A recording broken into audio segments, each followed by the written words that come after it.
Good afternoon. See, call and answer works in Toronto. I got one from Funke. My name is Katie Bush, and I would like to welcome you to our final roundtable of the day. This panel is focused on the oral histories and experiences of Toronto music industry insiders.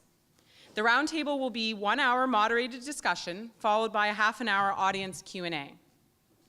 This roundtable will be moderated by Simon Black, a PhD student in political science at York University. Simon is also the course director for hip hop in the city in the Urban Studies program and is a research associate at the City Institute. Simon's writing has appeared in Pound Magazine, the International Journal of Urban and Regional Research, and the Toronto Star. This roundtable features 5 panelists. The first, Chris Jackson, is a recording engineer, broadcast technician, and artist manager. Originally the resident DJ for the Get Loose crew, Chris DJ Gel Jackson helped establish the independent record label East Park Productions in 1988.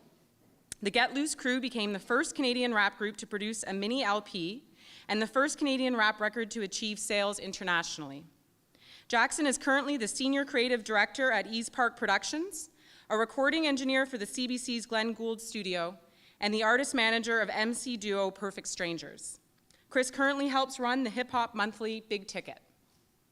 The second, Dalton Higgins, is an award-winning journalist, pop culture critic, music programmer, broadcaster, filmmaker, and author. It's a lot of hyphens, Dalton. Dalton has contributed to the CBC, Much Music, Harbourfront, Now Magazine, Toronto Star, The Source, and Vibe Magazine. Higgins is the author of 5 books on popular culture and hip-hop, including Fatherhood 4.0, Hip Hop World, Much Master T, A VJ's Journey, Hip Hop, and his recent work, Far From Over, the first biography of Drake. The third, DJ Mel Boogie, is an influential radio and event DJ, freelance writer, and publicist. DJ Mel Boogie has worked at CHRY 105.5 FM and CKLN 88.1 FM, and is currently the DJ co-host of Droppin' Dimes Radio, Canada's only all-female hip-hop show. Since its launch in 1995, Mel Boogie has been the resident DJ for Honey Jam, an all-female talent showcase. DJ Mel Boogie is also a member of the Juno's Advisory Board for the rap category and the Communications Director for the Urban Music Association of Canada. The fourth, DJ X, is an influential radio and event DJ who took over CKLN 88.1 FM's The Power Move Show as its host, mix show DJ, and producer for 12 years from Ron Nelson. DJ X has also worked for other prominent stations such as CBC, KISS 92.5 FM, and Flow 93.5 FM. DJ X has also spent a number of years as a SOCAN member relations representative, as well as a composer for CBC's Drop the Beat and Alliance Atlantic. DJ X continues to DJ while also currently working in the field of web design, development, and interactive marketing. The fifth, Master T, is a television and radio personality, broadcaster, producer, and urban music promoter. As a VJ for Much Music, Master T helped fuel the growth of hip-hop, soul, dance, and reggae throughout Canada via his hosting of such legendary television programs as Rap City and DeMix, formerly X10 DeMix. Master T has also done notable work intended to deal with the issues facing Canadian youth through interactive programs such as The Real Deal and numerous speaking engagements at high schools, colleges, and universities. Needless to say, this is a very impressive panel of men and women who are doing a lot in the city of Toronto. So without any further ado, I'll turn it over to Simon. Thank you. Can you hear me? I'm a little bit starstruck right now.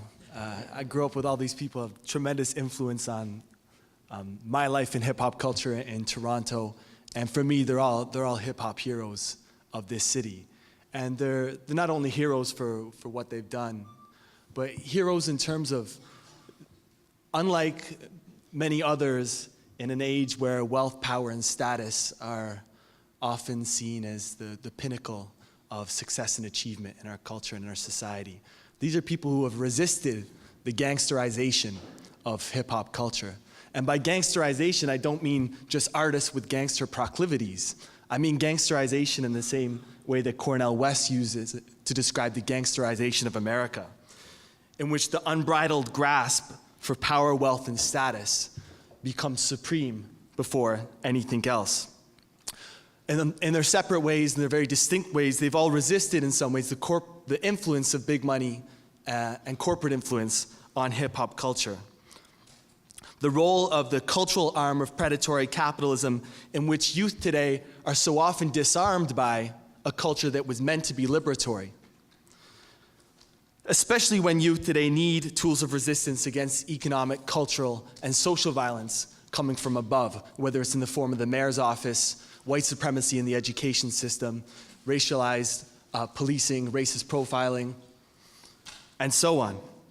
So I think in an age where ethics and principles and solidarity with community are sacrificed on the altar of power, wealth, and status, we really need to recognize these people for the role that they've played in Toronto in preserving true hip-hop culture, keeping it real in the most liberatory sense of that term. So I just want to give it up again for this panel. Thank you.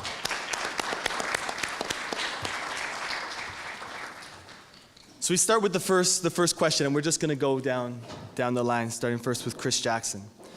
How did you become an industry or media professional, and what were your early experiences in hip-hop like?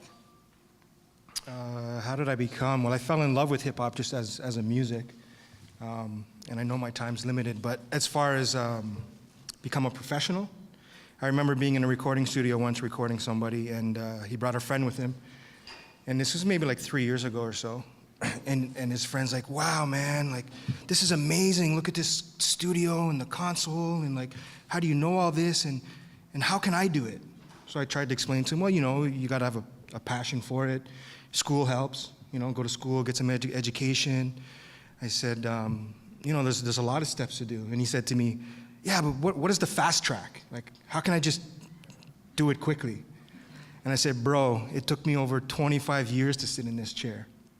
Right? So I think it's how did I get involved? It was just a passion, and then my passion led to a profession, and when you have a profession, you become a professional. Right.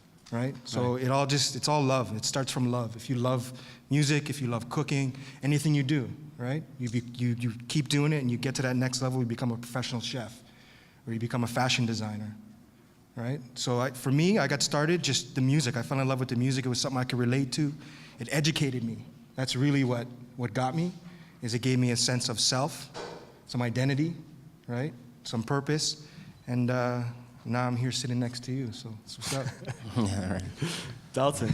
Yes. Okay, for me, because I wanted to cover, because I'm pretty chatty, you know? Like, as you, some who know me might have picked up. So I want to be very brief here. How I got involved, I guess the so-called, you know, music industry or what have you, is for me, it would be through osmosis, right? So I grew up in a neighborhood in Toronto that is affectionately referred to as, Eglinton and Oakwood, Eglinton and Marley. People call it Little Jamaica or Little Caribbean or what have you. It's a place where you can get the finest, you know, jerk chicken, rice and peas, that kind of thing. And so this is a neighborhood where you found some of the earliest black music retentions, right? So for a lot of people here that come from the Caribbean, maybe also continental from Africa, if you needed, vinyl records, back in the 70s, so there are a couple spots you go into in Toronto, right? One is at St. Clair and Vaughan, and the other's on Eglinton, and it's called Monica's, okay? So that's where I grew up, and it's there to this day. It's called Monica's, if you want to get a little bit of sort of black music history. This is where so most immigrants from elsewhere went to get their, you needed your reggae music fix, you needed your soul music fix, some calypso. They used to carry Zouk records there as well, as far as, Haitian, they used to carry everything. That's where you got your fix. So I just happened to grew up in that neighborhood. And now what that meant is, everybody used to sort of cluster around Monica's records and on Eglinton around where Raps is and all that. And what that meant is, Michie Me, who was here before, a lot of hip-hop icons and heroes and sheroes, that's where I know them from. I know, Michie Me when she was Michelle, you understand? Because everybody used to come on Eglinton back in the days, right, in the 80s, right? So that's kind of where my start is, just kind of being in the mix, growing up in that neighborhood. Also, too, part of it, too, is for some of the younger folk in here, roller skating culture. Okay, so this is a big deal when we talk about some of the early, hip hop since its inception in Toronto. It's roller rinks, right? So it's sound systems, Sunshine Sounds, who are still doing stuff to, people from, Ebony Sound Crew, Eddie Williams, DJ Quincy, Willie D. There was a lot of roller rinks, a lot of sound crews, sound systems, like you all study and research, this idea of reggae sound systems and then hip hop sort of mimicking that. So it was a lot about sound systems and a lot of sounds of playing out at roller rinks. Right? So for me, it's hanging out at roller rinks back in the days, you know what I'm saying? So there, where the Eaton Center is now, Young Dundas Square? So right over there used to be a roller rink there called the Terrace. So a lot of people that were into black music, funk and soul at the time, a lot of funk obviously, and early hip hop, they went roller skating. That's what they did. We didn't go to clubs, bars, we went roller skating, right? So, and then, a Skate Palace and Roller World, like there's a bunch, Roller World in Scarborough. So that's kind of how I ended up as far as, it's roller rinks and just growing up on Eglinton Avenue West. As far as the media thing, I'll be very brief here. What I found out is, I was talking to DJ X about this. Basically, there's this African proverb, it's about the lion until the lion speaks. You're not going to know, you're not going to get the real story. So as far as documenting the culture, it's so important. These types of initiatives, the CBC Hip Hop Summit that Chris led and I, worked on, is the documenting our culture. Harry Allen from Public Enemy said something very interesting about, okay, there's going to be rappers, producers, publicists, DJs, and all that, but who's documenting the culture, right? If you don't document it, it's like it didn't exist. Okay, so I'm here to essentially, remind people that there's a DJ X and he held it down for many years and is still holding it down. There's a Mel Boogie, dropping dimes, there's Master T. That's my role in all of this, right? Not so much as a hip hop practitioner, but to document it. And so future legions of urban music, so-called urban music, how do you say, people are into it. They know that it existed, So that's what I do. Right, yeah. right. Okay. Mel. Yeah, how do I follow that? I kind of got into hip hop, into music from my dad, who was and is an avid music collector, avid record collector. And back in like 79, 80, he brought home 2 records from New York. One was The Breaks, and one was Hip Hop. I can't remember the title. Escapes me now. Yes, but he brought those home, and he also brought home 2 broken down turntables for me and my older brother at the time to not touch his stuff and just play music on our own turntables.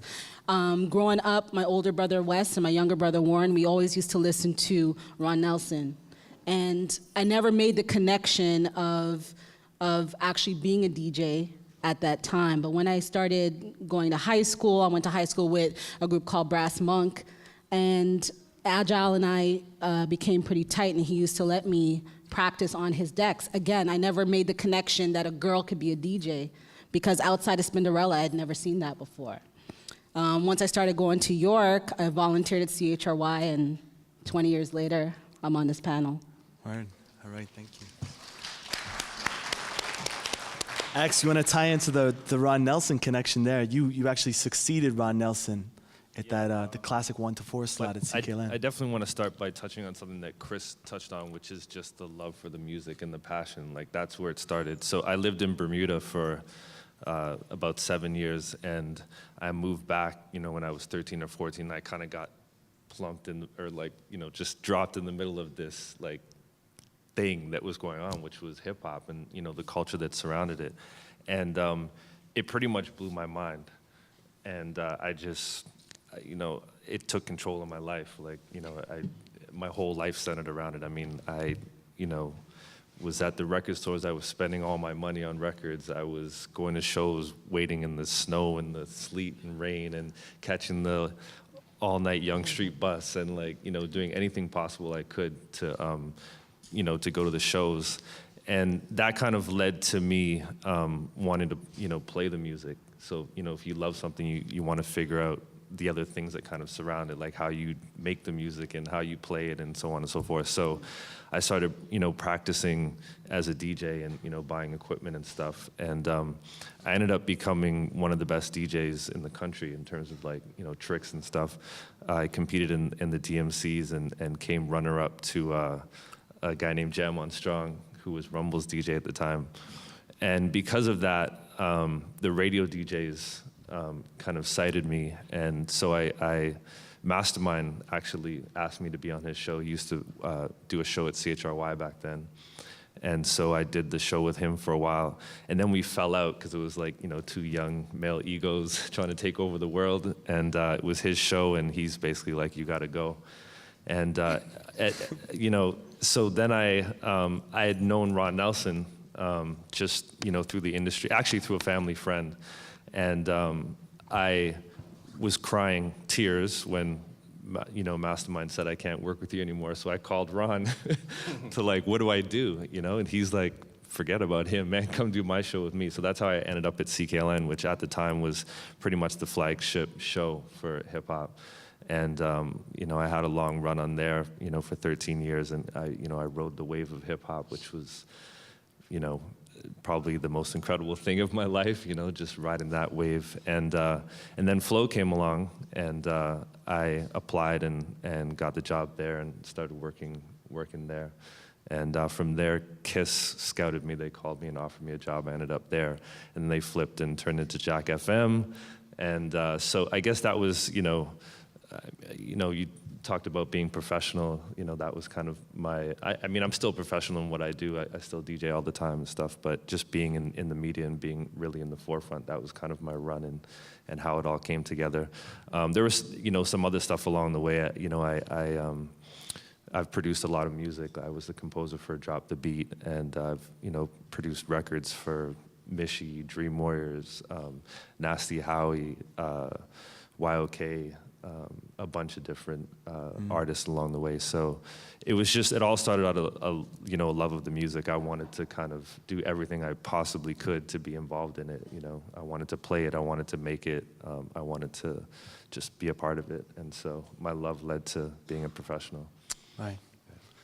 And T, your entry into hip hop culture and also into the industry itself. Coming from a very strong musical West Indian family. My father was, played all kinds of music at home, reggae, rock, jazz, a lot of jazz. So I was, and a lot of the jazz he used to play to put my brother and I to sleep. So I had a real strong love of just, different types of music. So that was really, really important for me. And then being born and raised in England, my parents split up when I was like 13.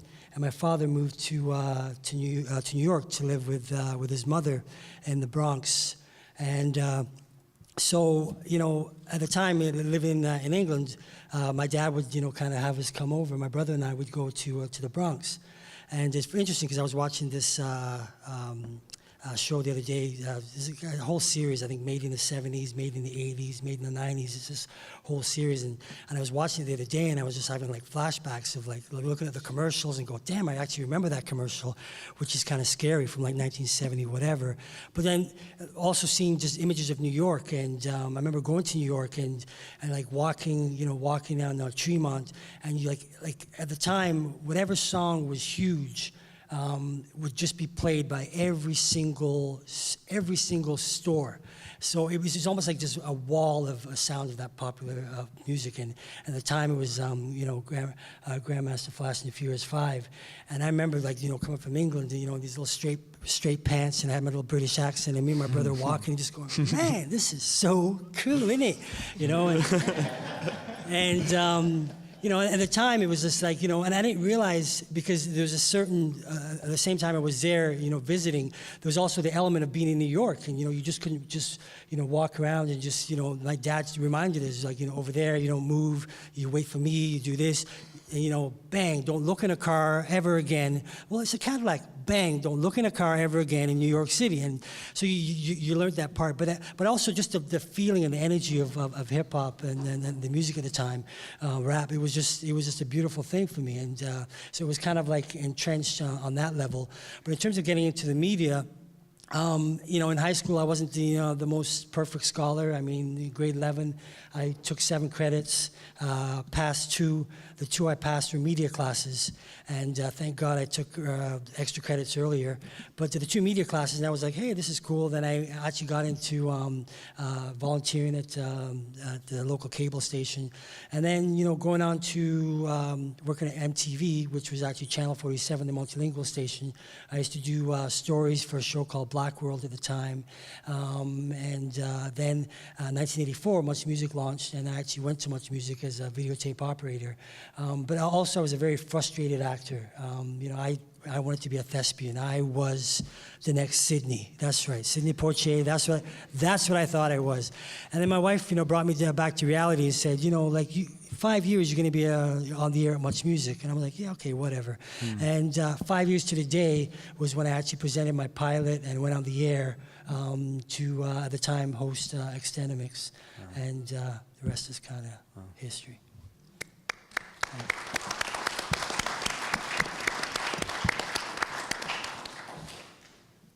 I guess this question is in the past tense, but for some of you, most of you, it would be the present as well. What was or is the most important to you when making and/or promoting and/or critically analyzing, depending on your profession, urban music? So, what was or is most important to you when making and/or promoting? I think we're going to start at the other end of the table with Tony with this one. Give me some time to think. Yeah, I can. Do you want to start with T? When I went on the air, because what I did was I presented a pilot, and I actually shot this pilot of Extendamix. I had a clothesline hanging behind me with all these different cultural T-shirts and positive messages, and I had a keyboard that was Roxy, and my wife was the voice of Roxy. And I remember saying to her, I said, hey, honey, I got this great idea. I want you to be Roxy, this talking keyboard. And it was a keyboard sampler. And she's like, yeah, okay, whatever. Just write it out, and I'll just record my voice, or whatever. And just, she was very enthusiastic at the time. And so I'm doing, I got the crew to actually tape this pilot of the show. And I was on there, and so I'm like, hey, I'm Master T, and this is Extendamix. And the Moses Naima just said, hey, great concept, love it. Bang, here you go, you got a 3-hour show. I was like, wow, what are they? I got a 3-hour television show? That's all I had to do? But at the same time, I was also a full-time cameraman. I'm like, well, you guys, but at the same time, I didn't care. It's just like, well, I'm going to be on the air. I got a 3-hour show. But then the most important thing for me was realizing I had this 3-hour vehicle, this musical vehicle that I wanted to, that I had the ability to produce and program this show. And the most important thing for me was to make sure that I played and supported what I called at the time Canadian product, which was supporting Canadian black music. And the other thing was just to promote black music. And I didn't put myself into a category of just playing. I'm just going to play hip hop. For me, it was whatever made you move in a club. That's what I was going to play. And at the time, going on in the '90s, dance music was popular. So I played, a bit of dance music. I played obviously hip hop. I played R&B. I played enough reggae. But the vehicle was beautiful was because as much as I produced the show, I also got to have these artists stop by. A promoter would call, hey, Beanie Man will come to town. You want Beanie Man to come on the show? Of course, bring Beanie Man on. And so we had, we'd have Beanie Man, we'd have Capleton. I had Budgie Banton when Budgie was a bald head with Wayne Wonder. And, Budgie, I said, hey, Budgie, where's your video? Video come at the same time, man. Don't worry about that, man. Video come. I said, all right, Budgie, all right. And but it just moved, and everybody was growing. Like X was moving. The whole culture was like it was just like this train that just kept pumping and pumping and pumping in terms of in terms of the music and culture. And what was the thing about urban something? What was most important to you when it came to promoting urban music? Yeah, well, I think I said that. Yeah. Yeah, I mean, that was very. Right. Yeah, I mean, it was important for me to make sure that, and the thing that I realized once I got to travel the country was I wasn't just playing and I wasn't just on the air in Toronto. I mean, I was in Lethbridge, Alberta. I was in Saskatoon. I was in Calgary. The show became not only their video show, it became their music. It was like, DJs would come in and call in when Dave Campbell was on the show, and they'd want to know, hey, what was that track he played underneath? So it became a much bigger vehicle than I even anticipated. Right. I think Go to X. I think what was important to me was just the music and how that related to whatever task I happened to be doing at the time. So if it was the radio show, it was just, remaining true to the music, and the culture and the art form. And the other thing was just sharing it with people.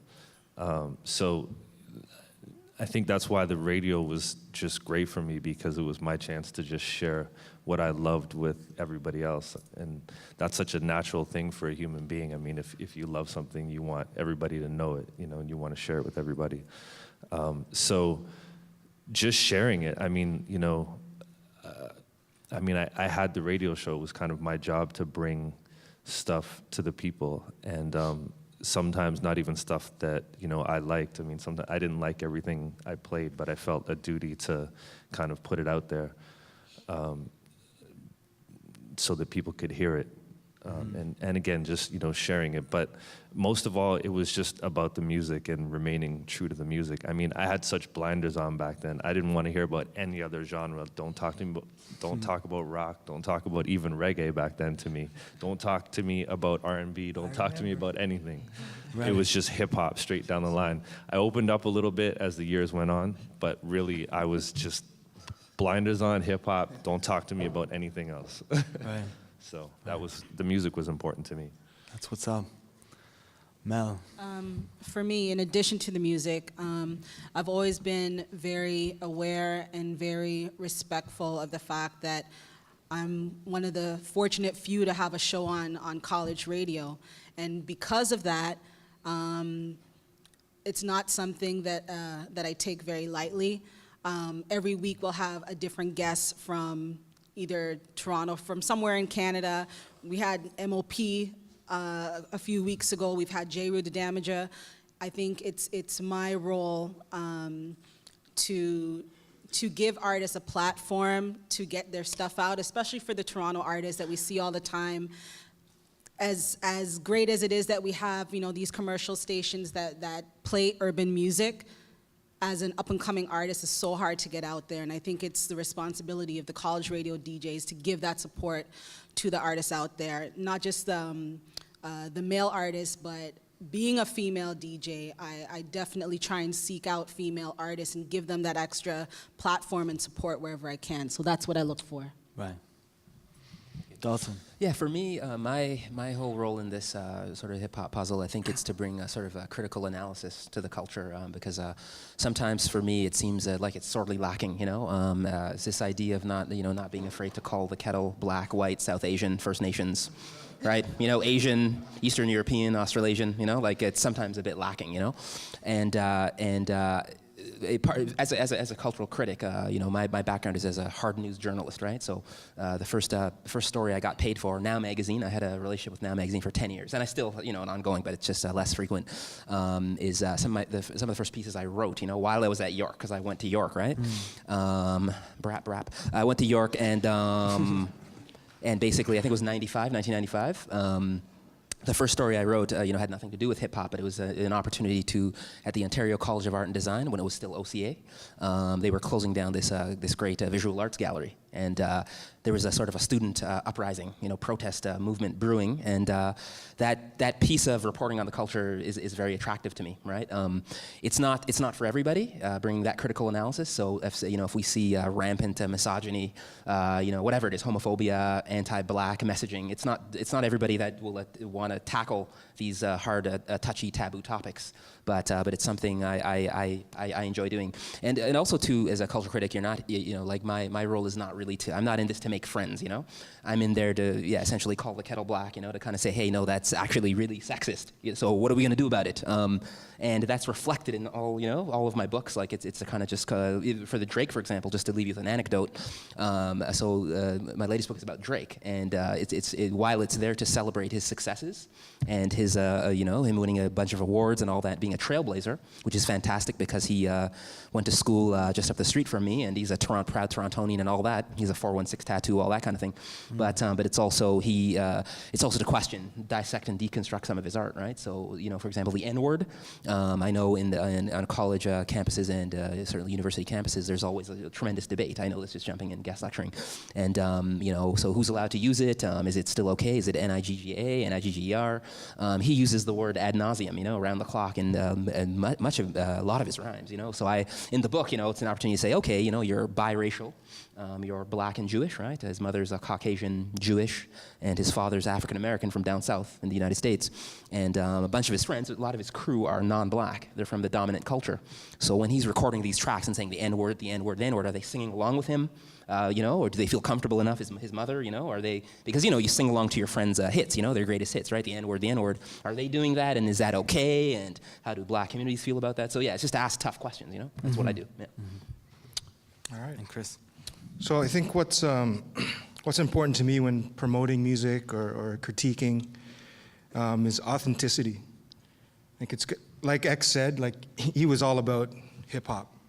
And the same with me, I was all hip hop. I started out as a DJ, went on to producing, and then wore many hats as a producer with a group. You try and shop material and things like that.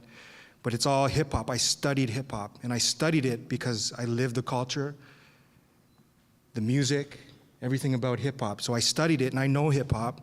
And for me now, in my professional career, it's all about authenticity.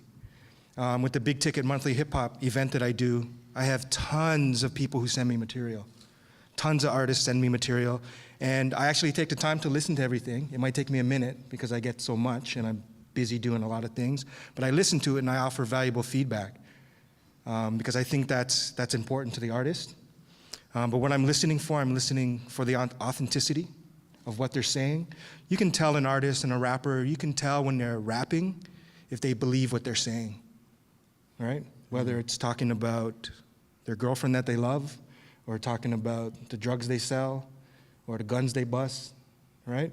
You can tell if they believe themselves. And if I don't hear that belief in your voice, then it's not authentic to me, right? And I also think, you mentioned, I think at the last question about being professional. I look for people that are pros. I think it's very important. Hip hop has been around long enough. We're not new at this. There's no reason to produce whack records anymore, right? Some people still do. There's a lot of people that still chase the circle instead of lead it.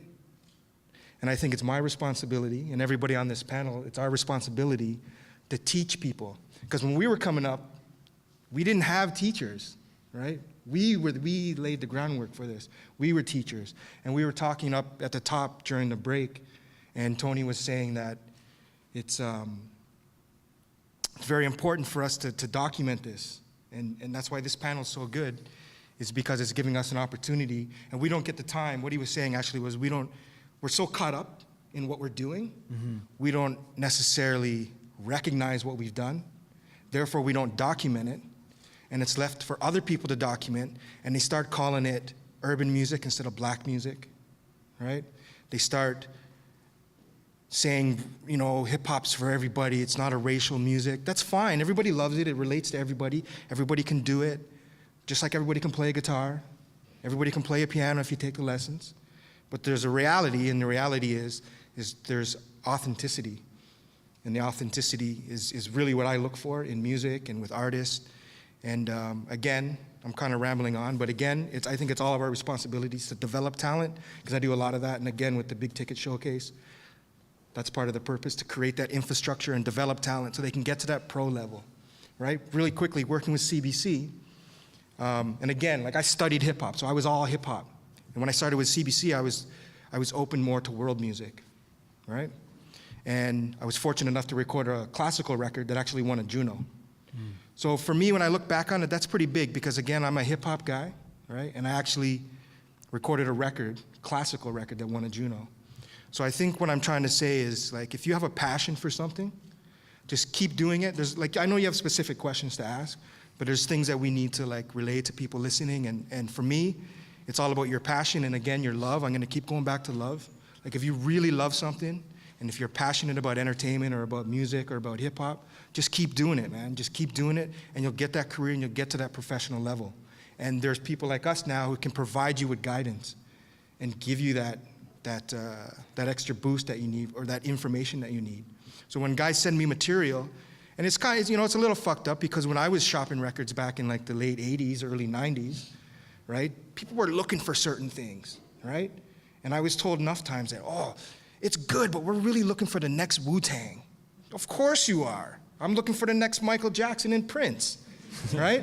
Of course. But what is authentic about what they're doing? What's different that's going to keep them ahead of the circle instead of chasing the circle? Like, everybody's chasing Drake's ass right now, right? There's so many people that come out and sound like him, but that's because that's what the corporations want, because that's what's hot and going to make them money, right? But it's so much deeper than that. Just be authentic and be yourself, and listen to people who have experience and have something to share, right? And just be a pro about it. Bring it to the next level. Introduce yourself properly. Compose your emails properly, because those are the ones that are going to get pushed to the front, right? Rule number one, I was telling Dalton the other day, because he knows, he sports a big ticket and he knows how it's going. And he said to me, so, you know, you must get a lot of material and artists that want to get put on. Yeah. And I do. But rule number one, show support, get support. It's really that simple, man. You know what I mean? Guys call me all the time, oh, can I get on your next big ticket? Well, you know what? The next 3 months of my big ticket are booked. And just wondering, have you come out to see what the vibe is, to support it yet? No, man, I'm too busy fucking smoking weed and making music in my bedroom, right? No, that's not pro. I'm just being real, call right? me out like I hear that. a click, right? But I'm just being real, right? Like, there's a lot of people out there that think now, because we have this technology, we can all compose music on our laptops, that you're a rap star. You're not. There's so much. You're not. I'm sorry. There's so much more to it. But anyway, I'm done. Something I want to pick up on something you said for to kind of segue into the next question.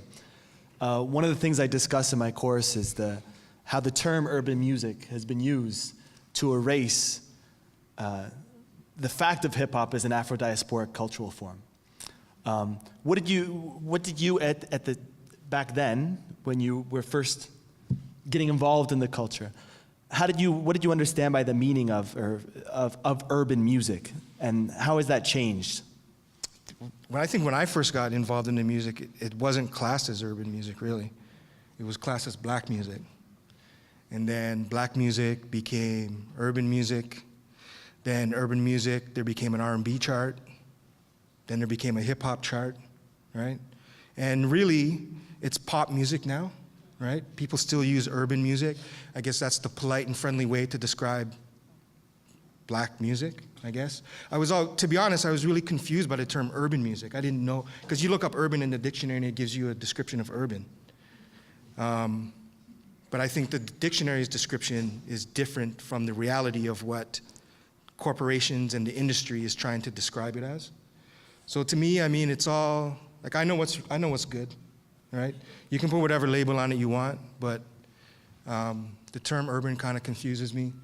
And I think it's important that we teach people what's really good. And yeah. Right. Dalton.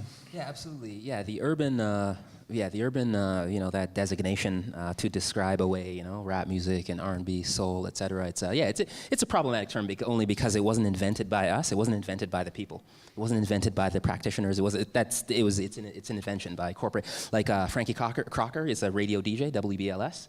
So essentially, urban is a euphemism for black, right? So it's a more polite way of saying black. So in radio, let's go back. But Frankie Crocker, he was the late Frankie Crocker, actually. So he's a radio broadcaster at WBLS, and basically they wanted to sell advertising, right? So let's say I have a startup company. It's a company, whatever it is, Dalton, Higgins Incorporated, and I want to sell advertising slots. Like I want to get corporations involved to help support my initiative, like commercial radio. They need to have people advertise on the station to pay the bills.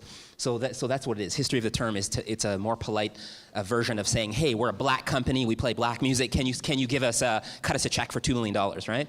But if you say urban now, right, it's a more polite. That's the history of the term, right? It's Frankie Crocker, WBLS, and then corporations greatly enjoyed that terminology. So when they're wanting to do partnerships and solicit monies and generate revenues, if you say, yeah, I'm doing something black, for some people that not so. We have a very not so great history around civil rights, certainly in America, in the West, and around the world. So when you say something black, I'm doing a black business, are you going to support me? It scares away some people, non-black communities, right? Due to our horrible civil rights situation. So that's what it is there. It's a real problematic, just to go over something Master T said, it's a real dicey, problematic, ambiguous term because urban music, if you're over the age of, 30 or something, or 35, black music, urban music, what is it, like house music, T is a house music head, right, okay, electronic music, no, that's just what he is, straight up. He's a house music junkie, okay? And house music is that's hood music, do you understand? It's like low income, celebrated, low black gay communities invented. In Detroit, you have techno music, right? Which comes from the hood as well, right? When we talk low income environment, Detroit is not far from here. So urban music, when people say, yeah, I'm doing, if you're over 30 or 35, when you say, yeah, it's urban music, I don't, it can be gospel, it can be, Haitian zouk, it could be reggae, it could be soca, it could be calypso, it could be, right, electronic, techno, house music. I'm not exactly sure what that is. So for that reason, it's problematic. Also, to touch on something Chris said, this idea of a textbook definition of urban, it's a densely populated area. That's what urban is, right? And when you say you live in an urban environment, it's not about it's where this is where Latin American communities live. This is where black people. It's supposed to be a densely populated neighborhood. If we were to have something like a rural music forum, the history of rural music, what the hell, what does that mean really, right? As far as I don't know, it's just something to think about. The history of rural music, yeah, but also to some other issues I have, I think, I'll just wrap up quickly. I think now, I don't know if you all saw the recent Billboard Music Awards, where Miguel, he jumped and landed on the woman, he almost decapitated, whatever, the woman in the pit. But this whole sort of dumbing down, this whole urban thing, it's comparable to the speaker here who said, it's just the human race, it's not about race, it's the human race, that kind of thing. What that tends to do now is, the guy Gangnam Style, Psy. Psy Gangnam Style. So I don't know if you all noticed this, but his Gangnam Style was nominated for Best Rap Recording. Did any of you all notice that? Yeah, at the Billboard Awards. It just happened just a couple weeks ago. Yeah, he was nominated. Gangnam Style was nominated for Best Rap Recording. Okay, so these are some of the issues when you kind of do this sort of bland, inoffensive, ambiguous urban music thing. Organizations like certainly Grammy Awards, Billboard, yeah, they have it's all this weird nominations, like in your that's not black music, it's not rap music, it's not R&B, it's not soul, and it just confuses things, So yeah, that's it. Wow. Yeah, I think Dalton really captured what I was thinking. The word urban wasn't used to describe rap music when I was coming up, and it's just something that kind of came, a term that kind of blanketed black music altogether. It's less scary to call something black music. I'm promoting black music. I'm a rapper. Mom, I'm a rapper. It's scary, and using the word urban just makes it more palatable, easier to swallow. She works in the urban music industry. It's softer. It's less scary. So. Yeah, I don't have much more to add than that, but it's definitely something to think about. And the fact that Psy got nominated for a rap award at the Billboard Music Awards in 2013, it just shows that I think industry is confused about what rap music is, and the fact that it's getting even more diluted. So something to think about. Right. X. Yeah, I think they've said a lot of the things that I was thinking as well. But, when I started, that term wasn't even on the radar. Mm-hmm. And again, I had blinders on. So even if it was, I probably wasn't paying attention. It just became a thing where if somebody said urban, you knew what they were talking about, It was that umbrella. But other than that, I mean, again, I was kind of focused on the task at hand, and I didn't really care what people were, calling it, to be honest with you. Yeah. Right. T. Yeah, I'm kind of echoing what everyone else has said. I mean, I used to, you'd have reporters, do interviews with you for whatever media outlets, and and the term always used to be, was urban. Yeah, so you host an urban show, and I'd say, yeah, I'm playing a lot of black music. Yes, the urban stuff, the urban.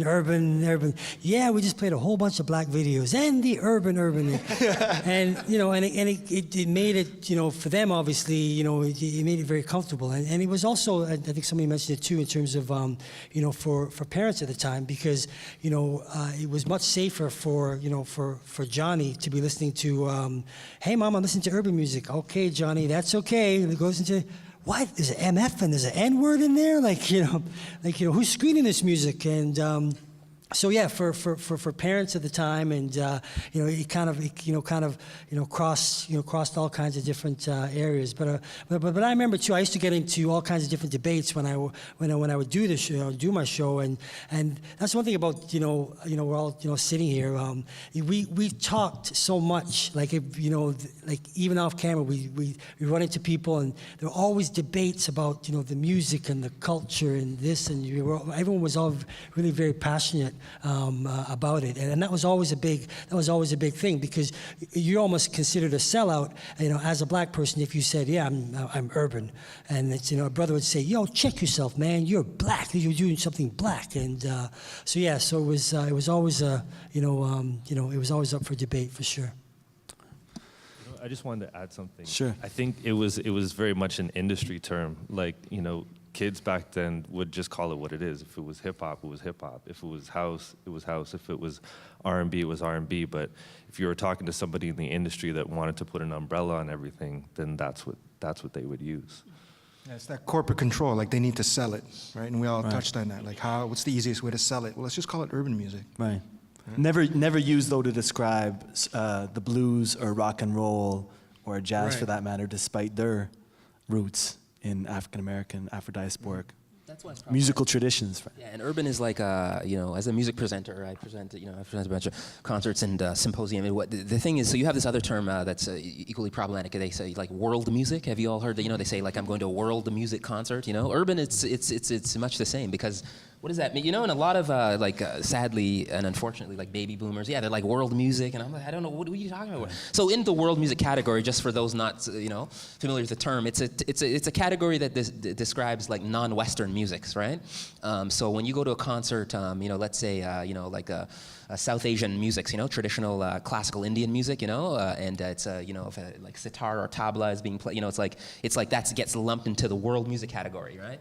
If you're from Senegal or Ghana, or you do or Afrobeat, Fela Kuti or whatever, that's a world music. All this stuff gets lumped into all of these musics from different places, Australia and Eastern Europe. It all gets lumped into this world music category, right? Yeah. So it's just like, so when you say urban music, again, I said it's house music, techno, hip hop, R&B, soul, funk, gospel, jazz, zoo. Like, what is it? You know what I'm trying to say? Like, it can be all of those things, and that was the magic of T's show, because T showed calypso videos, he showed reggae videos, he showed house music, definitely, tons of hip hop, right? That was the beauty of the show, is that it showed the full black musical experience, not the urban music, but the black music experience. Black music, Yeah. Mm-hmm. Someone once explained to me that world music is the term to use music that emanates from the countries America has invaded.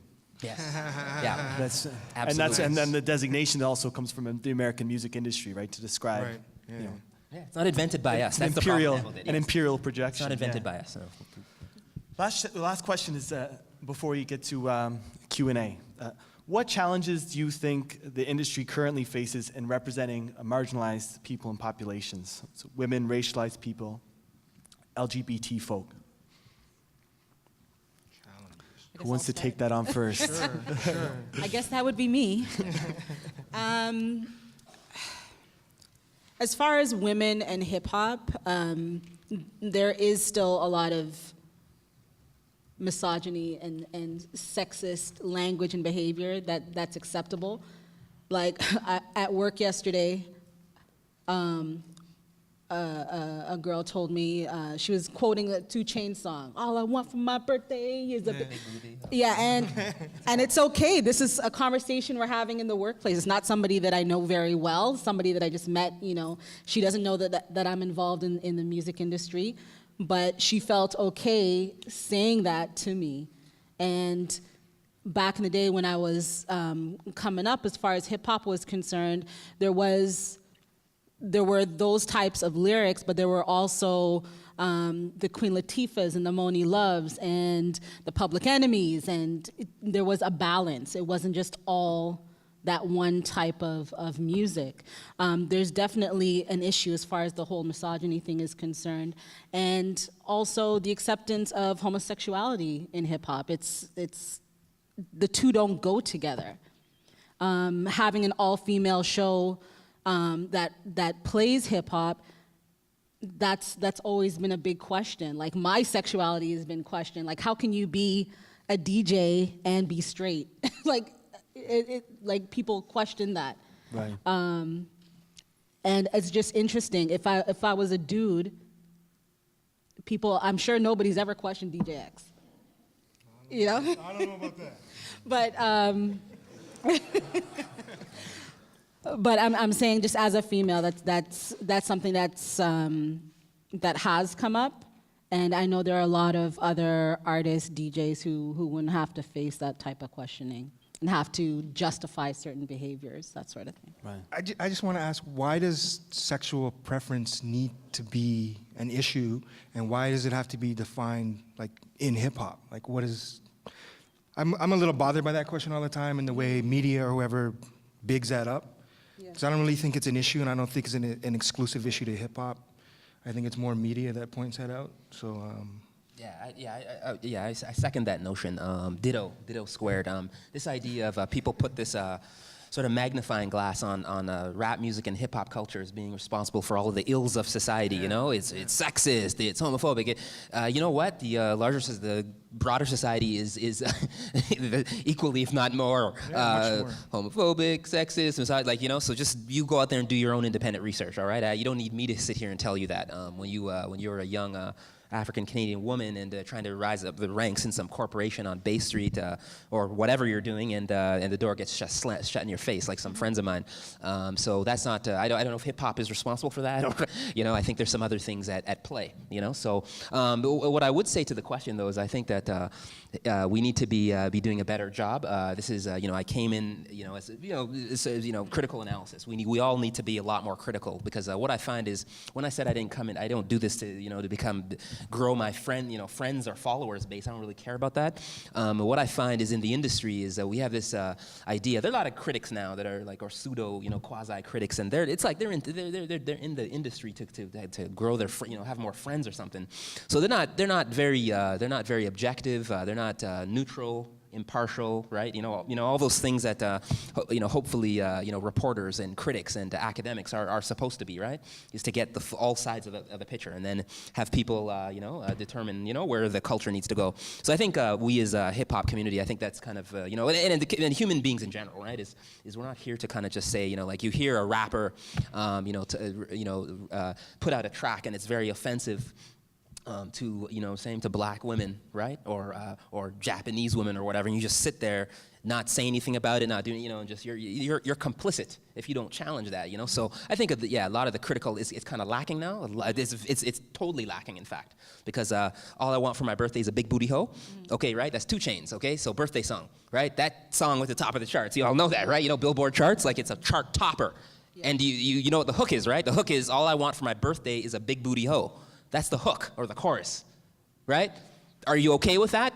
I'm not. So hence, that's why I do what I do, and why we all hopefully are here doing what we're doing, is to ask some tough questions. Because the song went to the top of the charts, and you know who drove it there? We did, the people. Because we downloaded it, we bought his, right? We bought it for people that still buy CDs.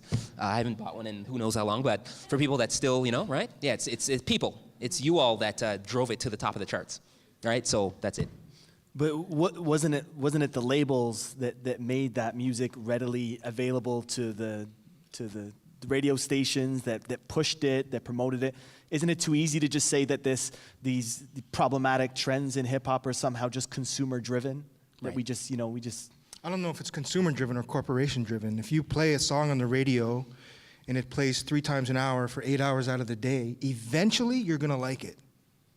Well, that's Eventually what you're I'm going to saying. like it. That's what I'm saying. Right? Yeah. right. So it's the corporations. I just want to take this question a little different because I think it's important. What's important to me in hip-hop is the infrastructure and the development within hip-hop. So what I'm saying is we need, instead of corporations using us, we need to like take them, what's the word I'm looking for? We need to get at them and tell them you need to start supporting this instead of taking advantage of it and putting songs like that at the top of the charts and creating a certain image and stereotype of hip-hop. Because hip-hop is so much more than our current top 40. The worst thing that could have happened to Canada and hip-hop is when BET became available to us. Yes. That changed and fucked up the scope of our music. We had a lot of original artists that were doing original things, and then as soon as BET came, it's like, let's follow the fashion and chase that circle, right? Things are changing, and I'm telling you this because I'm an industry pro and I know this. The industry's changing, it's becoming more social conscious and social awareness, but it's up for the people. Everybody in this room, you guys are interested, you're here for a reason because you want to learn something, right? So when you learn, you pass on your learnings and you teach people. So it's our responsibility. If we've had enough of something, then change it. We have that power. I was telling my homie over here, DM Cool, that the mixtape game is done. And the reason the mixtape game is done is because I'm saying it's done. Don't send me your mixtape that doesn't have your own original music on it. I'm not interested in it because I can't promote that and I can't make you money. You understand what I'm saying? You got the mixtape game fucked up. X, you know what a real mixtape is, and you know the real purpose for a mixtape. But these cats are stealing beats off the internet, rapping over them. It's not gonna make them any money. They need to realize that the original music that you create is gonna make money for you 50 years after you're dead. You need to start building your catalog and stop fucking up the industry with these shitty ass mix CDs and putting them, I'm just being real. You need to stop that and don't ever send me a link that I have to go to DatPiff to download. Don't ever do that. Yeah. And I'm just being real, man. And you see the being real. What I love about this is, the use of the F word. Like what it is hip hop, rap music rather. It's rebel music. It's protest music. It's not to window dressing. To sit here and make you all feel comfortable. It's here to say, okay, if my city councilor Adam Vaughn is horrible and sucks, I ain't voting for him. That's what hip hop does. Or Rob Ford, I don't agree with. He's reportedly smoke crack. Yeah. So. Okay, all right. Reportedly. I'm just using as a journalist, I get sued. But so he reportedly or allegedly, smoked crack. But it's here to it's here to call out the pink elephant. And sometimes when you're doing that, you're going to use you're going to use the F word, you're going to use the B, you're going to use whatever word to drive your point across. That's the beauty of rap music, right? It's not here to paint pretty pictures, really. Sometimes that pink elephant is within the own culture and the own music. Right? Because it's doing damage to us, right? Absolutely. And that's why we have to use, I do urban music, right? Really, you're a fucking rapper, but you're afraid to say you're a rapper because people, oh my God, rap? Talking about bitches and hoes and selling drugs and shooting people. Fuck that. There's so much more to it than that. And again, this is not a shameless plug, but my big ticket event is changing the image and the perception of hip hop events. And I encourage everybody to please try and come out. You're gonna have a blast. It's a lot of fun. It's not your typical hip-hop event. It's at a professional level. And again, it's all love, right? I put out love, and when you put out love, you get love back. So I encourage everybody here just to share the love and the love of hip-hop, and that's what's up. That's hip-hop, too. And I love Francesca for putting this together. I know it's been over a year making this happen. I just want to big you up.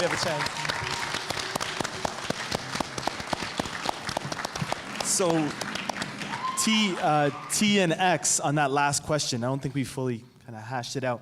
The challenge you think the industry currently faces in representing marginalized people, women, racialized people, LGBT folk.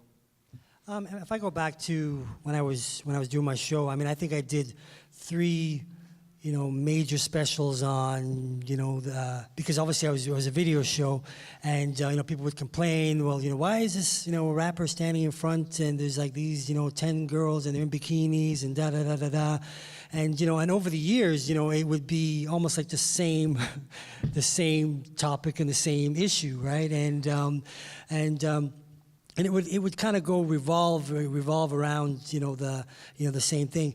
Has it changed? I mean, like if you look at videos now, I mean, in terms of the imagery that that's being put out, I don't think it's changed. I don't think it's changed much. I think it's something that people want to see the change, and people want to it's a point of discussion at certain times. But I think the bigger machine and the bigger powers that be, in terms of the corporate end of the industry, like I believe has to change, but that's it's a difficult position, because it's about this rapper's going to do his thing, he's going to make X amount of money for us, da da da da da da. But I think what's great is that this generation has the ability to put out their own messages through social media and on a positive light on all areas of different things. And I think that's the difference that these guys have that our generation really didn't have. So if they want to put out a message, and if they want to actually put out something positive, somebody around the world is going to click it and someone's going to find it. It didn't have to be under the corporate umbrella. So on that level, I think it's it's positive in terms of the music and the messaging can change. Right. X. I think the challenges that we face are really ourselves. I mean, what are we willing to accept, and what are we willing to put out there, and what are we willing to support at the end of the day? It's really that simple. I mean, if we want to make a change, it's really up to us and all of us as individuals to make that change. So the challenges we face are really ourselves. And that you don't think that underplays the power of of the corporate labels, in the sense that us down here at this level, we want to see more queer hip hop artists, more women, then we can make that change. How do we then engage, I guess maybe at a political and a social level, with that broader structure that does so much to kind of condition what both the music looks like and well, who consumes it. We just do it, like, especially in this day and age. I mean, you don't need the corporation anymore. I mean, it's everything you could ever possibly need is out there now. I mean, you can make your own money, you can throw your own party, you can release your own single, you can make your own video right in your own house, out of your own basement, that same bedroom that Joe was talking about where you're smoking the weed. I mean, you can do it all right from there. We don't need the corporations anymore. That shit's dead. It's over. I want to jump in on that one there, and also to this idea around that there is certainly there's an absolute conspiracy, because I know where you're going with that, because there is as far as corporations, essentially conditioning, like the BET question, like you said, that BET when they entered the marketplace, because there was a time for those younger folk that when BET, we couldn't watch BET, we didn't get it picked up on our cable packages, right? So we had to rely on Tony's show, Master T, his show Extended Mix Much Music, and that's what we did. There was no BET. So corporations, like, it kind of goes right back, like as far as what you can do, be the change, like I agree with what you're saying, be the change, that consumer piece. The reason I said that is that sometimes we feel powerless, we feel like we just take in the information and we're powerless, but we're not though. Like Dead Prez, they have a song called Turn Off the Radio, Turn Off That BS, like there are a bunch of if you do not agree with what MTV, whether if they're not representing your interests, whether people even care to watch MTV, which many people I work with in youth I mentor they don't give a crap about what's on Much Music MTV nor BT, as like X said, to be honest, as far as millennials, they don't really care. But you do have to have that power, because there is that overwhelming pressure. The reality is this: 2 Chainz is signed to a major corporation. And you have a bunch of corporations, right, Universal, blah, blah, blah, that are signing these acts, and they are entering your homes, okay? So that's the reality, right? As far as videos, what videos are getting the most rotations, generating the most revenue, blah, blah, blah. It's corporations that are selling this nonsense, this garbage, these tracks of the birthday song, right? So do we need to be concerned about that part of the I think there is a conspiracy as far as how certain communities, racialized communities are treated, are supported, are absolutely. Yeah. I would like to jump in and touch on both what you guys said. And first, it's very important to understand that we went from fighting the power to like big booty bitches or hoes or whatever you said. Do you understand what I'm saying? So this is real, that the corporations and the powers that be realize that We can't have a generation of educated black folks fighting the power. Let's dumb them down and put out all this dumbass hip-hop that's ignorant and talks about all those ignorant issues. That's why all of a sudden it was like Public Enemy and all those political groups fell, and the rise of all that ignorance shit came up. Because the corporations are like, we can make money off of this, and we can control the minds of a generation. And that's real talk. That's not no conspiracy thing I'm saying. That's just real talk. And like X said, it's up to us to like say, okay, you know what? Enough is enough. Like, and we have the power to do that. I do disagree with X, though, saying that we don't need the corporations. I think we do need corporations because to create infrastructure, you need money. And to get the money, you need the teleses, you need the bells, you need the, whatever the corporation is, you need to, they can exploit us and take our money and put rap in their commercials so we'll buy their phones or whatever, right? But where are you supporting my event that I'm paying artists to perform because they deserve to be paid because of the craft that they've invested in? Right, so I think we do need corporations, and But they still ain't giving us any money. Yeah, right. it's getting there, right? But we got to. You know what? Okay, I mean, I'm probably digressing a little bit, but I actually put together this show called Connects, and it was I had a pilot on City TV, and because I felt, you know, again over the years that like black music, you know, black culture, you know, still wasn't seen. You know, it was seen in every other different culture, and I knocked on it. I said, first thing I said, man, I went to City TV. They gave me the half-hour slot on a Saturday, and they said, all you got to do is get some corporate sponsors. This should be no problem. Master T knocking on people's doors, they're gonna roll over. So I figured, okay, black people, you go to any basement, you go to any club, there's always a whole of Heineken. Yep. So knocked on Heineken's door, said, hey, you know what, can you know, I'm doing this event, and you know, I'm doing this TV show, I'd love to get your corporate sponsorship. Are you crazy? Yeah. You know, and like every corporation that I went to that raped and pillaged our community that I thought would be just like a shoo-in, not a dime, you know, and that's a whole other issue. That's a whole other black experience. But that's a difficult thing because and then, you know, our community always said, go to Mr. Chin, go to Mr. Chin, Mr. Chin have the money, and you know, and it's like, you know, he can't fund everything, you know. But like, you know, people say, oh, well, Western Union, go to Western Union, and as a friend said to me, they'll give you a pen, and they'll give you a rag. And they'll give you a plastic bag to put it in. But you know, but can you give me some money? Hell no, they ain't gonna give you no money. So yeah. So I mean, that's like I said, it's a whole other issue, and that's why I feel, you know, the corporations are definitely not supporting what we do. They've been ripping us off from time. Yeah, but we can't give up the chase, though.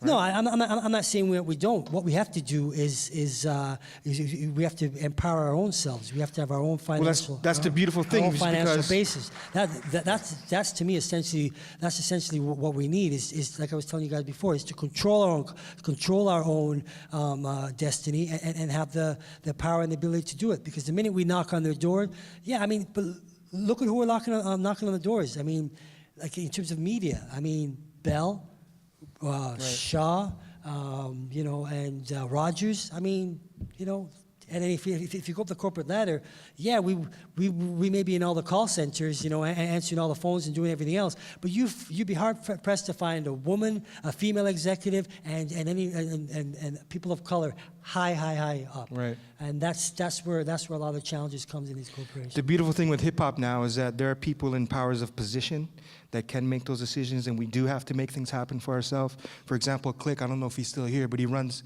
the Stylist event. And that's an award show for DJs, right? And he created that. He came up through the ranks, and that's something else? He did individually. And who else? Yeah. So that's a big deal. Huh? Right. Yes. And so you tell me who went on the corporate knocking doors?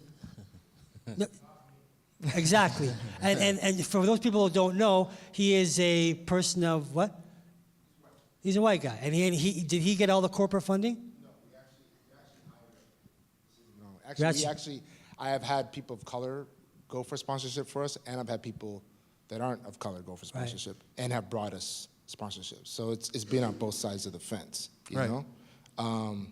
But I agree. I think the best, I've always used this as a great I'll never forget seeing Karis One at CMW. It must have been like 5 years ago or more.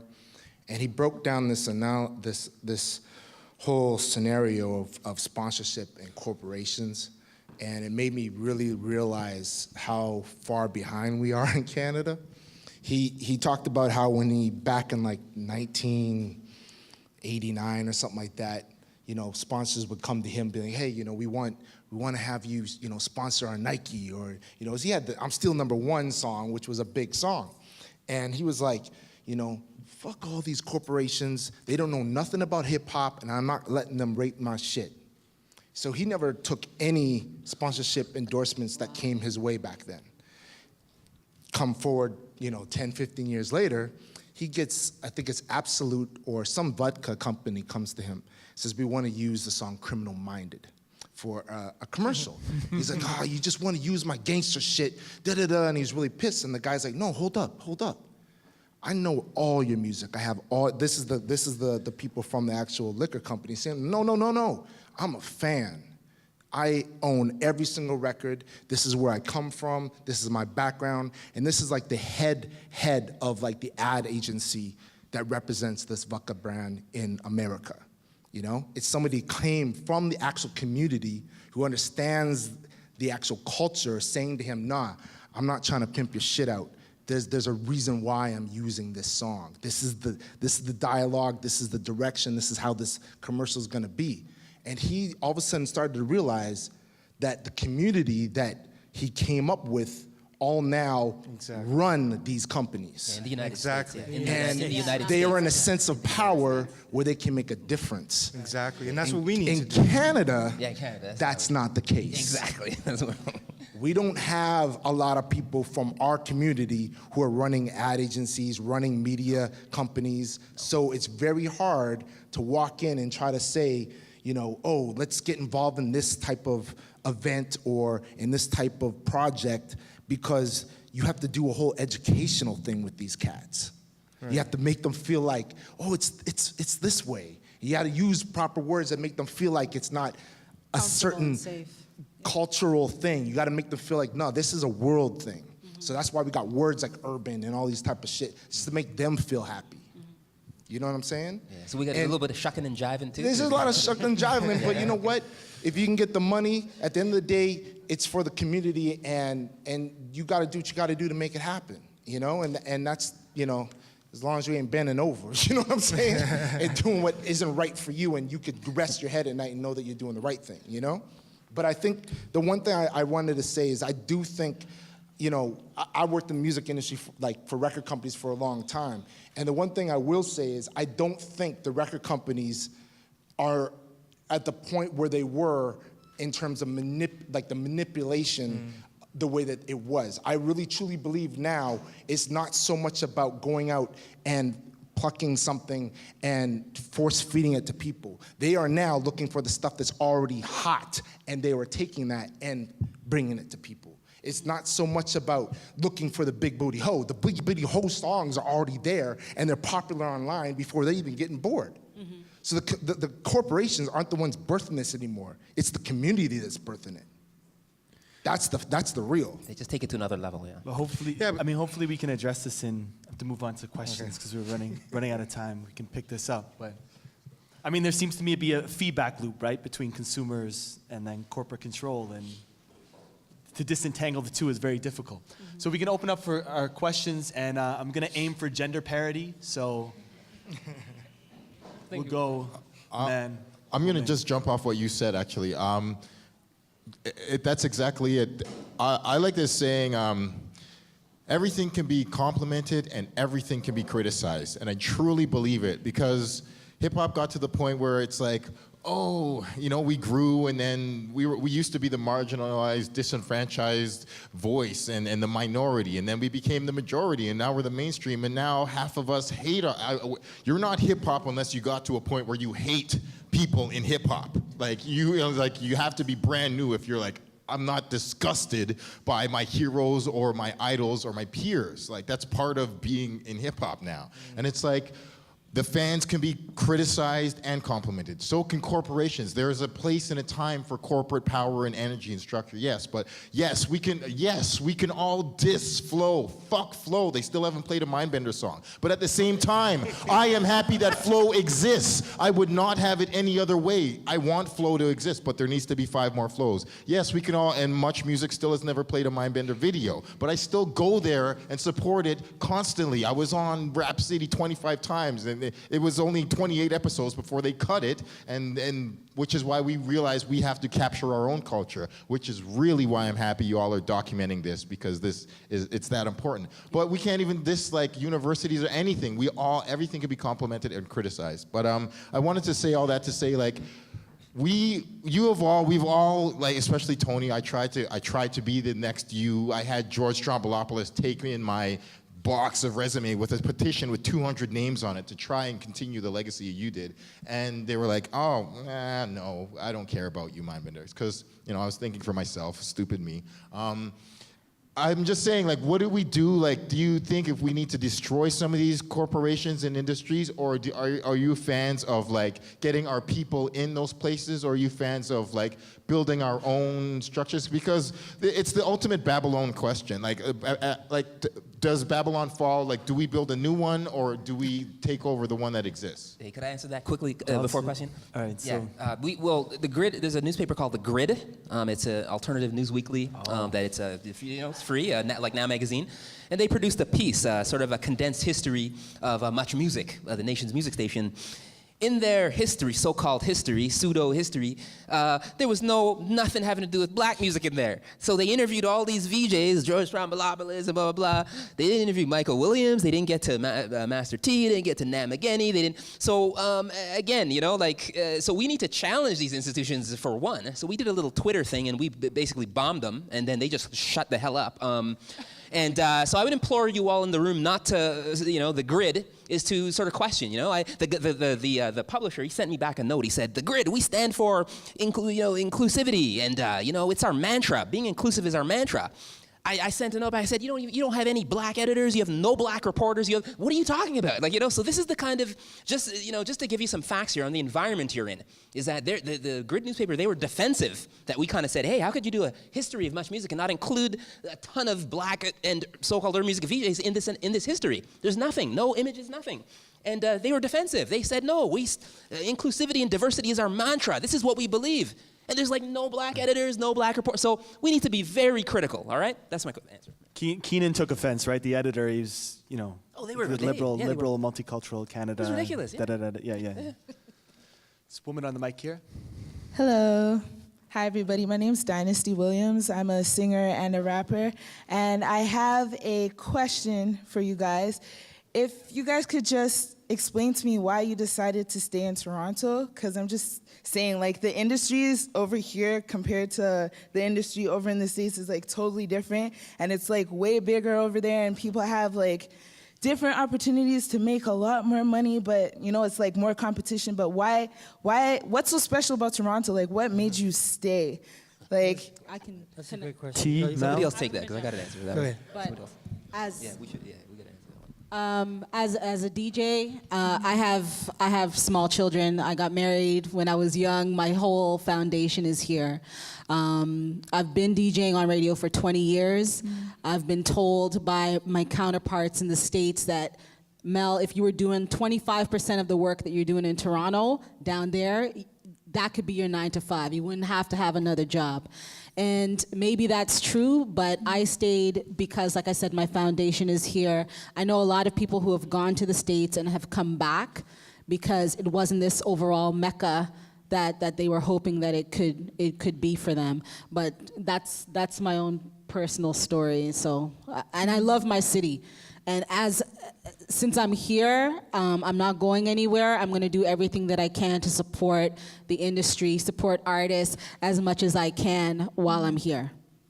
T, you want to jump in on this? Yeah, I kind of echo what you're saying there. I mean, one fortunate thing about working in Much Music was I got to travel, all over the world and all over Canada on Much Music's dime.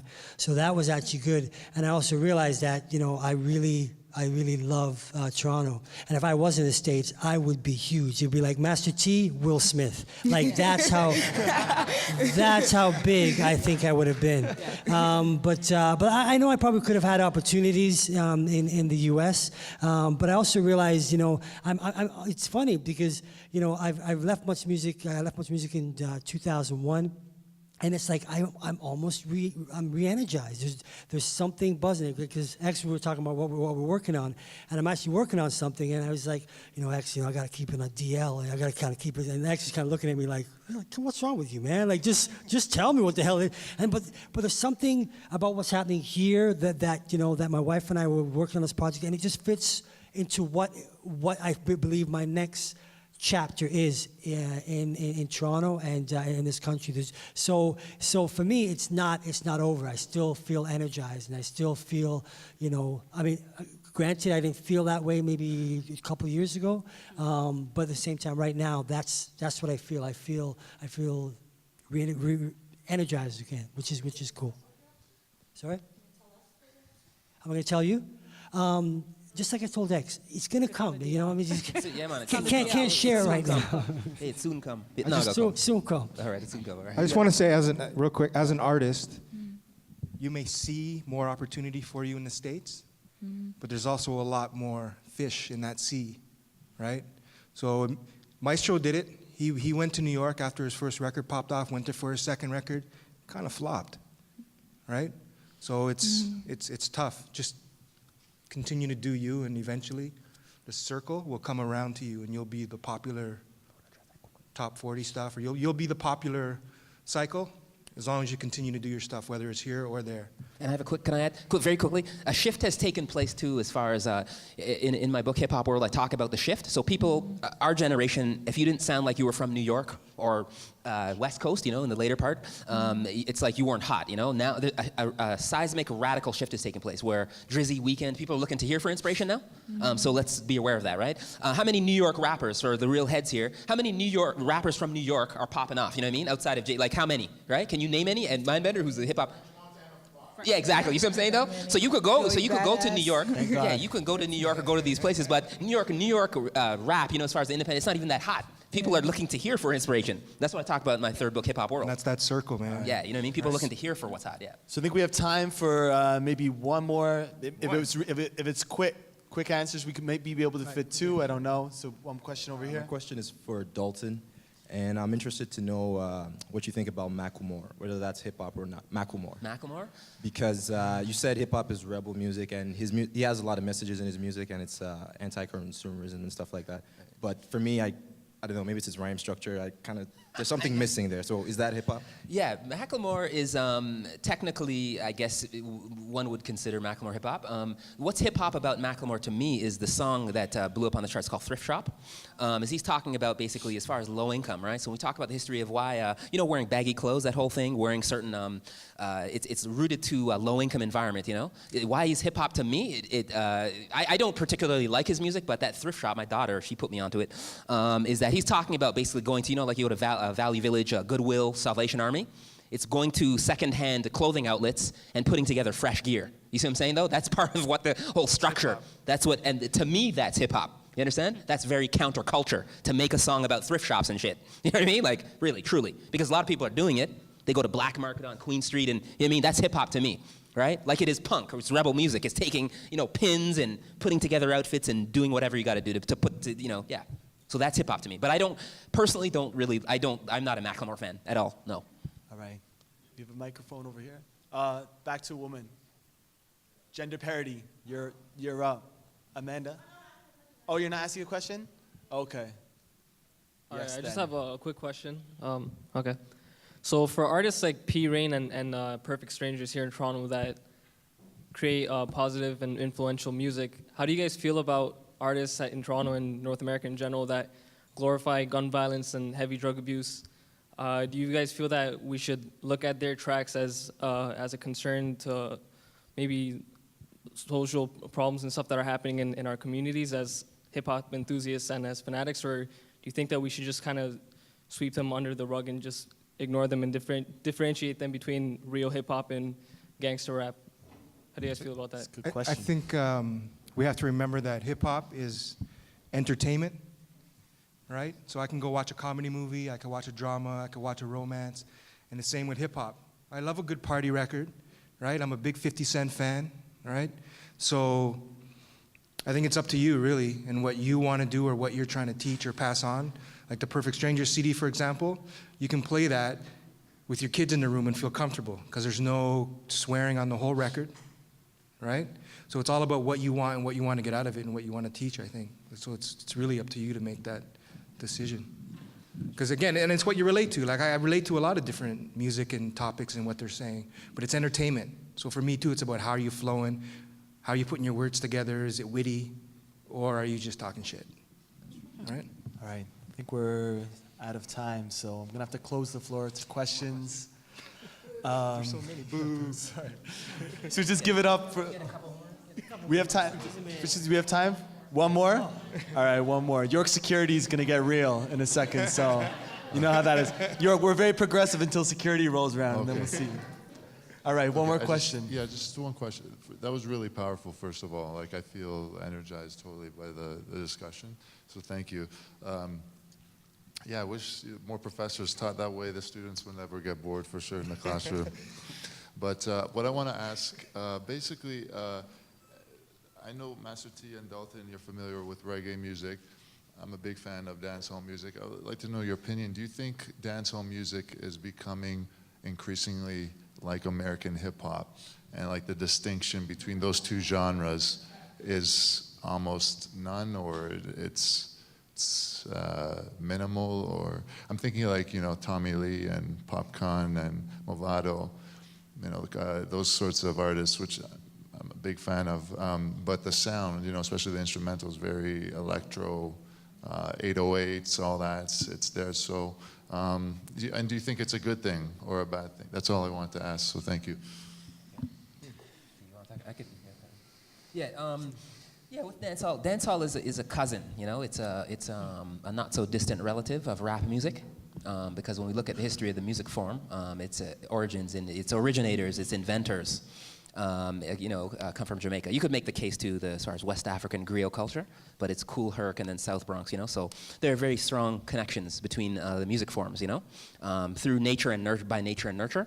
What I would say is, as far as the Tommy Lee thing and all that, and there's some real negative stuff. I have stories, you know, a guy I know owns a studio in my neighborhood, and Tommy Lee. These guys are talking like some gun lyrics, you know, to basically eliminate somebody off the earth with guns and, you know, stuff like that.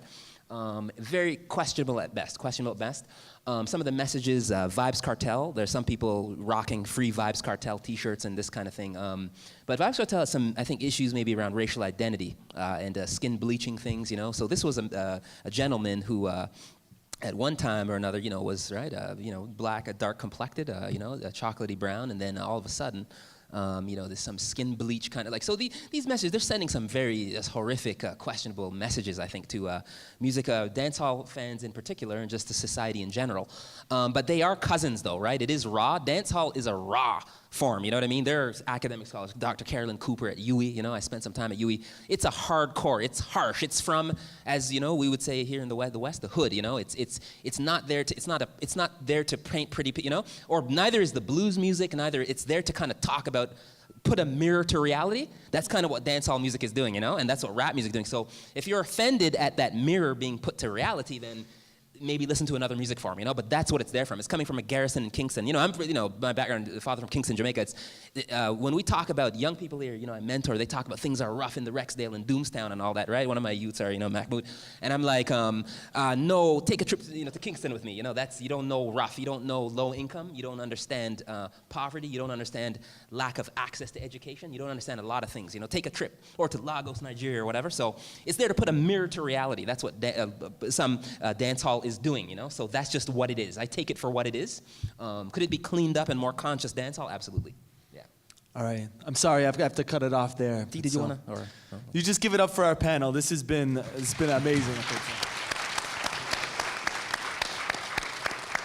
Thank you very much to all of you. All right, thank you. Thank you. Just gonna bring Francesca back. Close the floor.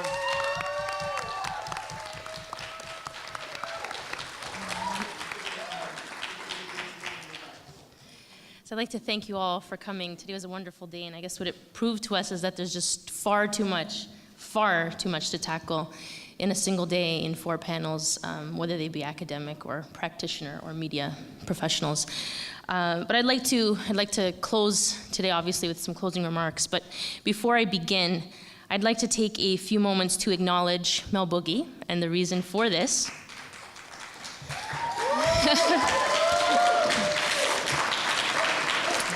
And the reason for this is because she will actually be celebrating a birthday tomorrow.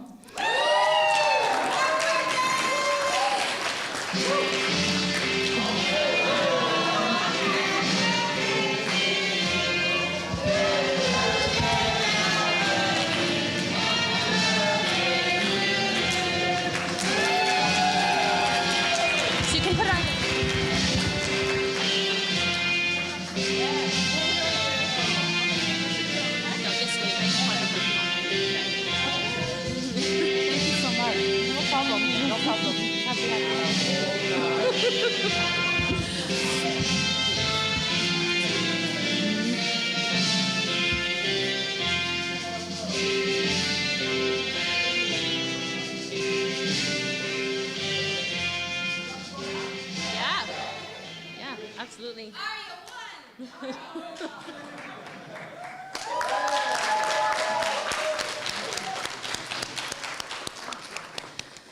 So it's on behalf, I guess, of the entire room, we really do wish you a wonderful birthday, and hope that you have a fantastic weekend.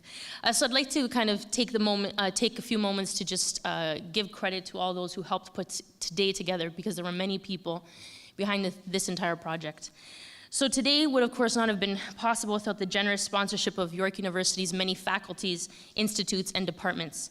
And so I'd like to take a few moments to acknowledge each of them. The first of which are our 2 major sponsors, the Harriet Tubman Institute and the History Department, who have offered us many levels of support, but who have, above all, and most importantly, supported and celebrated our vision for today's event. We also received notable sponsorship from York University's Faculty of Liberal Arts and Professional Studies, the Faculty of Graduate Studies, the Faculty of Fine Arts, the Department of Music, the City Institute, the Department of Social Science, the Department of Humanities, the Graduate History Student Association, the Graduate Student Association, the Graduate History Student Association, the Journal of Left History located here at York, and finally the Undergraduate History Student Association. So there are many, many people behind this, and you can see, given the number of sponsors, that hip-hop in the academy is really a growing interest, and so we hope that in the future this certainly becomes even more of a vested interest that academics have in this culture.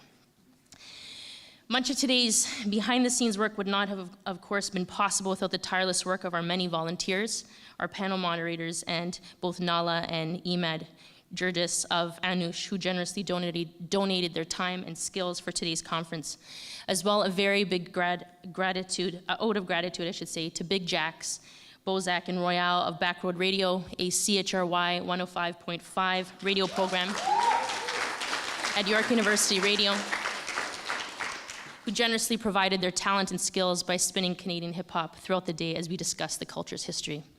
And it was a concerted effort, of course, to use community radio as part of this project.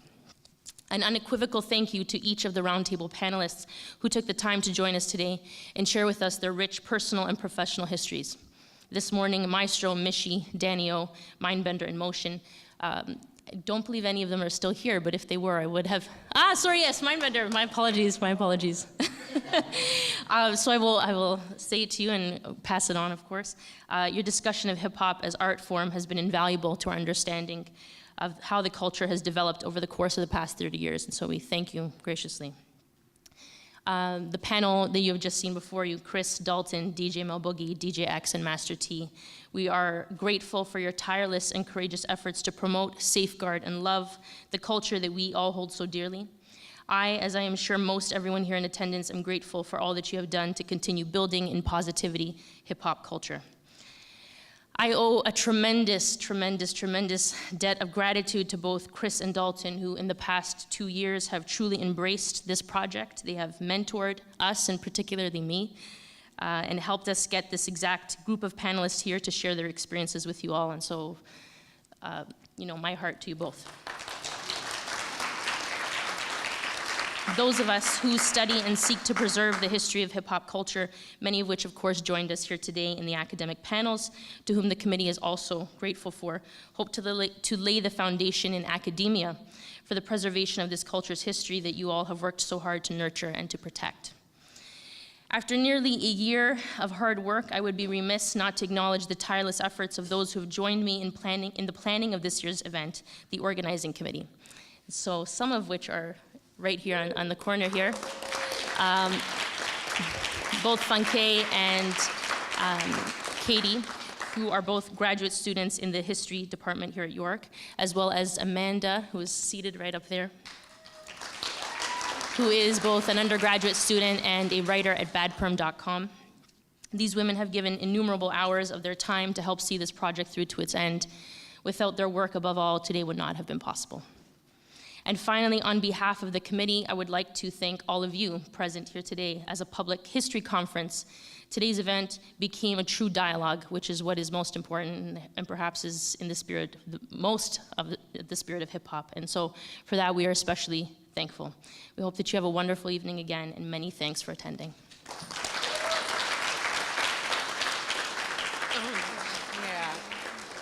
Obviously, before we let Francesca slink away, we owe Francesca for the day that she worked an entire year to put together.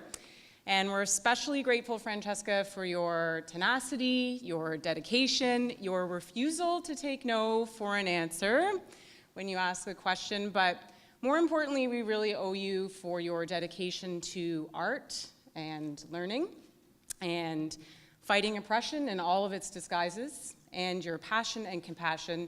And we have all benefited from this rare combination today. So thank you, Francesca.